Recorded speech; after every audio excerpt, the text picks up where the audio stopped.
Benjamin's 1935 essay, "The work of art in the age of mechanical reproduction remains one of the most influential texts in 20th century critical theory. As a Marxist literary and cultural critic, writing in a time of massive technological, political, and social upheaval, Benjamin explored the implications of new reproductive technologies, particularly photography and film, on the status, function, and perception of art. His analysis marks a profound shift from traditional aesthetics to a modern understanding of art's political and cultural dynamics. In this essay, we will examine the core concepts of Benjamin's work: the loss of aura, the role of mechanical reproduction, the politicization of art, and the revolutionary potential of film and photography. 1. Historical context and technological transformation. Benjamin wrote this essay during the rise of fascism in Europe, particularly Nazi Germany. He was deeply concerned about how mass media could be harnessed to manipulate the public. With the emergence of technologies like photography and film, art became reproducible in ways that were impossible in earlier epochs. Traditionally, artworks such as paintings, sculptures, or religious icons were unique, often tied to a specific time, place, and ritualistic or sacred context. Mechanical reproduction, Benjamin argued, disrupted this connection, transforming how people interacted with and perceived art. Photography allowed for infinite copies of a single image. Film could disseminate moving pictures to millions. The uniqueness and authenticity of a work were no longer its defining features. As a result, Benjamin saw a shift in the function of art from cultic ritual to political instrument. Central to Benjamin's thesis is the idea of aura. He defines it as the unique presence and authenticity that surrounds an original work of art, its existence in a particular time and space. The aura encompasses not only the physical uniqueness of the piece, but also the historical, emotional, and even spiritual resonance it carries. For instance, viewing the original Mona Lisa in the Louvre is a profoundly different experience than seeing it in a book or online. The aura of the original is bound to its location, materiality, and historical trajectory. Mechanical reproduction, however, strips away this aura. A photograph of the Mona Lisa can be mass-produced, posted online, printed in books, and viewed by people across the world without ever setting foot in Paris. Benjamin did not entirely mourn the loss of aura. He was ambivalent. On one hand, aura represented a kind of bourgeois fetishization of the original. On the other, its loss signaled the decline of the artwork's embeddedness in ritual and tradition, making way for a new social function, particularly the politicization of art. Patch 3. Ritual versus exhibition value. Benjamin introduces a useful distinction between cult value, connected to ritual, and exhibition value, connected to display. Traditional art was tied to religious or political rituals. Cathedrals, icons, altarpieces, and courtly art served specific purposes beyond mere visual enjoyment. Their value lay in their rarity and function within sacred or elite contexts. Reproductive technologies shift the emphasis toward exhibition value. A photograph or film is made to be seen by many, not kept in isolation. Its purpose is primarily aesthetic or informational, not sacred. This shift, according to Benjamin, democratizes art. Anyone can access reproduced art, removing it from the domain of the elite. However, this shift also brings risk. Art becomes just another commodity or propaganda tool. Its critical, reflective power may be lost.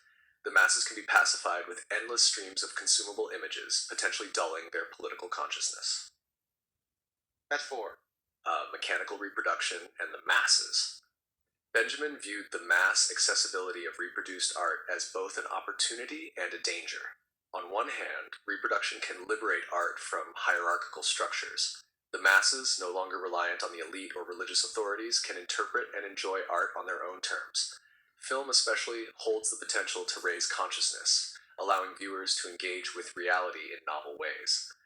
On the other hand, mechanical reproduction can be exploited by totalitarian regimes.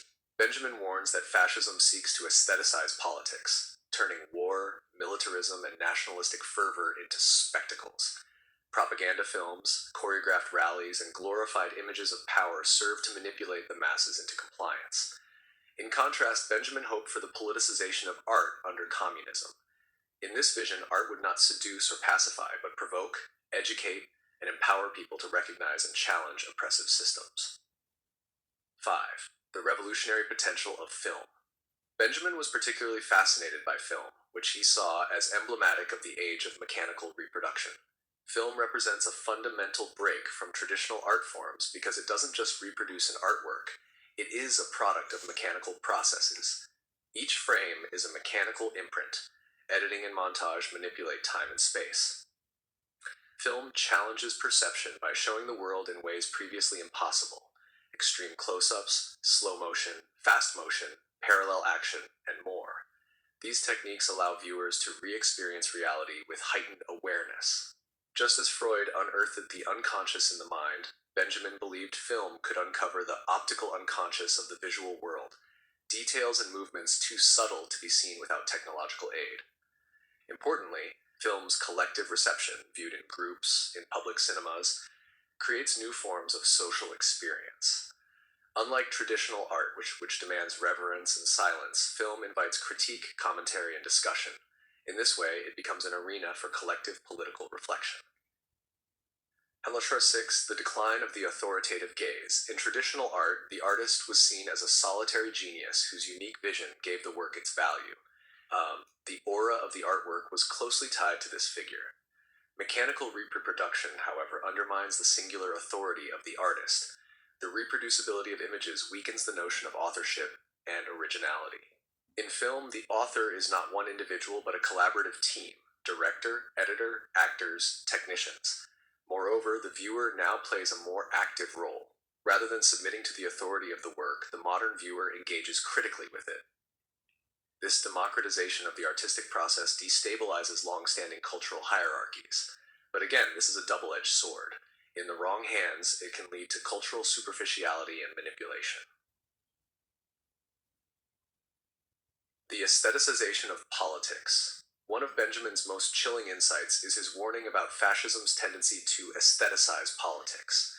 Rather than promoting critical thought or democratic dialogue, fascism turns politics into a performance. Mass rallies, uniforms, flags, and symbols are designed to awe, mesmerize, and render the masses passive. Benjamin's famous closing line captures this dystopian vision. Fiat ars periat mundus. Let art be created though the world perishes. He writes that war becomes an aesthetic spectacle under fascism, which glorifies destruction and heroism while suppressing dissent. In contrast, the politicization of art, which he supports, means using art to illuminate injustice, question ideology, and inspire collective action. Concremora to action.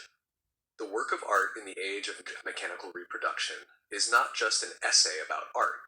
It is a profound meditation on the intersection of aesthetics, politics, and technology. Walter Benjamin asks us to think critically about how we consume images, who produces them, and for what purpose. While mechanical reproduction dissolves the aura and the uniqueness of art, it opens up new possibilities for collective experience, democratization, and political engagement. Benjamin was deeply aware that these technologies could either liberate or enslave the masses. The question remains, will we use them to reflect reality and challenge oppression, or to mask it and reinforce power? Even nearly a century after its publication, Benjamin's insights continue to resonate in our digital, algorithm-driven world, where images are endlessly reproduced and shared, and where the boundaries between art, commerce, and propaganda remain as blurred and as crucial as ever.